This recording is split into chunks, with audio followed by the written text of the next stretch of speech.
we are in His life is in us, and then there is a supply. And that's why it says, make every effort to enter His rest. Disobedience will cause you not to enter. Disobedience and unbelief is the same word. It's what caused Israel not to enter. Unbelief, refuse to be convinced, refuse to come under the conviction of who God is. And if you refuse to position yourself under the conviction of who He is, you will initially miss out of what God has for you at this time. But let me tell you, if you continue to refuse to position yourself under the conviction of God being God and who He is, not only will you miss out now what God is wanting to do in your life now, if you persist, eventually the anger of God will be kindled against you in such a way, in such a manner that He will move on from you and He will find another. He will find a people who will be obedient, who will believe in Him. Remember, in this context, obedience and disobedience puts faith and unbelief in the same. So disobedience, unbelief, same word. So obedience and faith is the same thing. Because if you position yourself in faith under that conviction of who God is, then you obey, then you walk in that truth. And then when we live in that place, there's grace exercised. We live by grace. God exercises the word authority, exousia. God exercises His power, His dunamis toward you.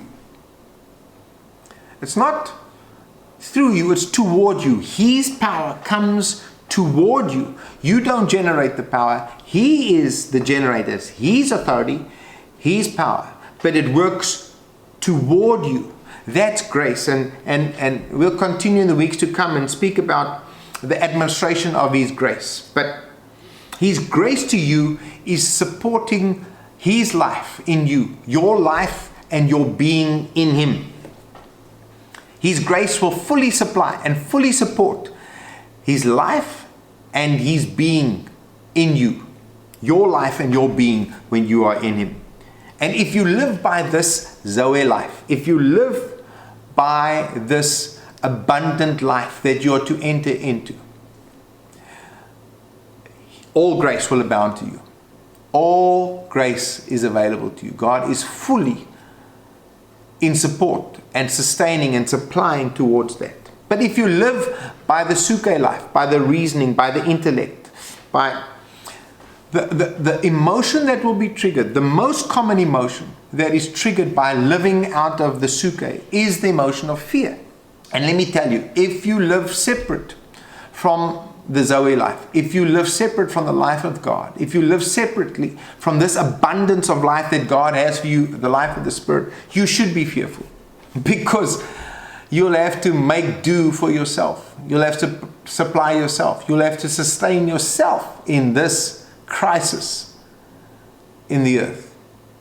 But God's life in you supersedes all the other forms of life and overrides the natural bios and the natural suke life and produces in you supernatural life, supernatural results. His supersedes the natural, and we live supernatural life. So if you have the Adam life, if you have the Adam life in you, you will act like Adam. You'll behave the way Adam did. You will hide from God, and you'll try and provide for yourself, and you'll make your own provision, and you will be in fear.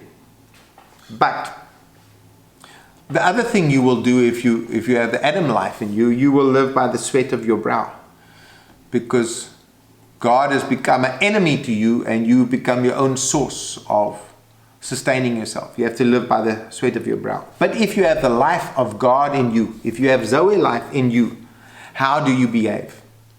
You don't behave the same as a natural man. Natural man looks like his parents. The spiritual man looks like his father. And so when you live the Zoe life, you live in a way that reflects the source of that life. You live in a way that transcends natural human life, because your purpose is connected to who you are. You live in a way, your purpose is connected to who you are. Who you are, who's your father? Who you are is to be an accurate reflection of your father. Who you are as a son, the seed, puts on display the father, the genetic makeup from which you come. The DNA, so to speak, of the spirit is God. And you live in a way that puts him on display, because that is the life that you have in you. That which is born of the flesh is flesh. That which is born of the spirit is spirit. And so once you understand your purpose, and it's easier for you to understand the specific manner in which God would have you put that on display. So your purpose is to put your Father on display. Your purpose is to radiate his glory, to be an accurate representation of him.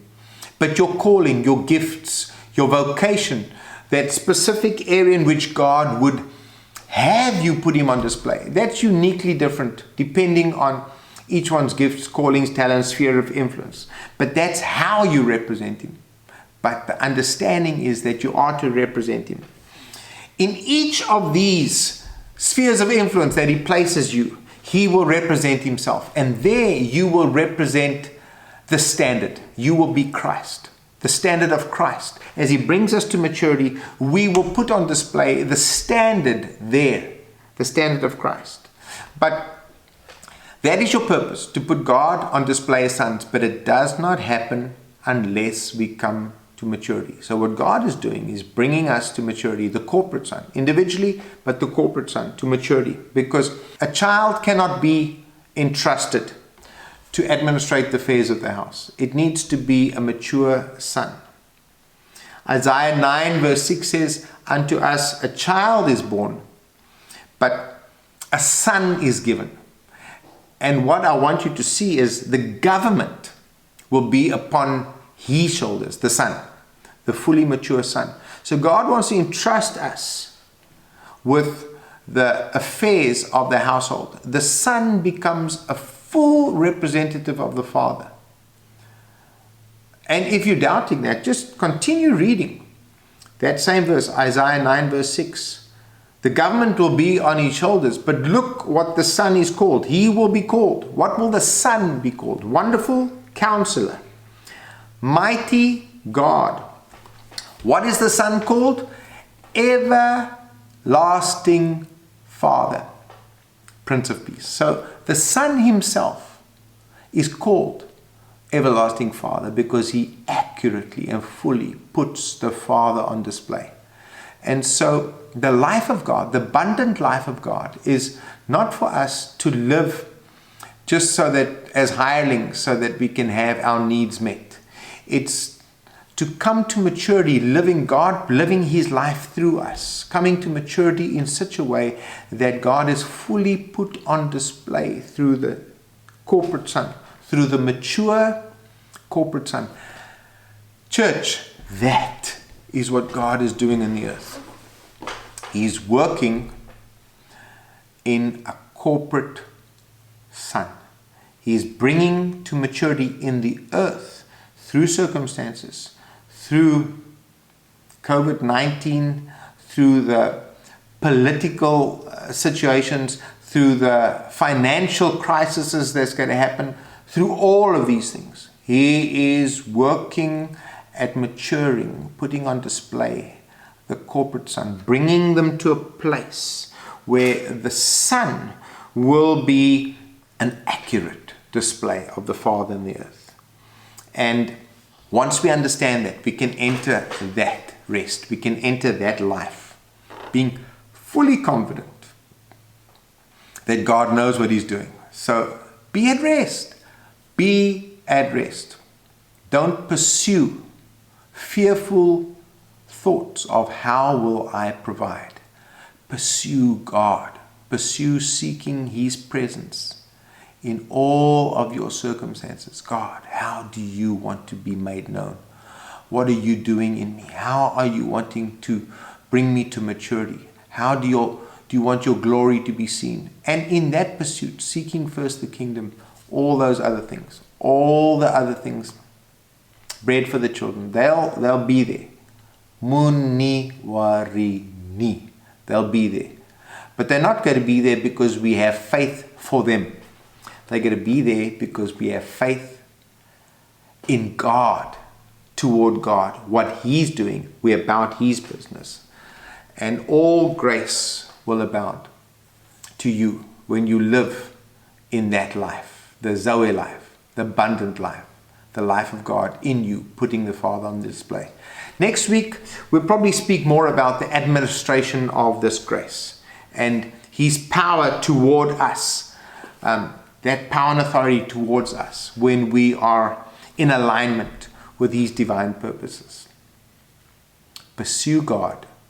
Seek His presence in your circumstances, and He will be found. Grace and peace and abundant life to you. God bless.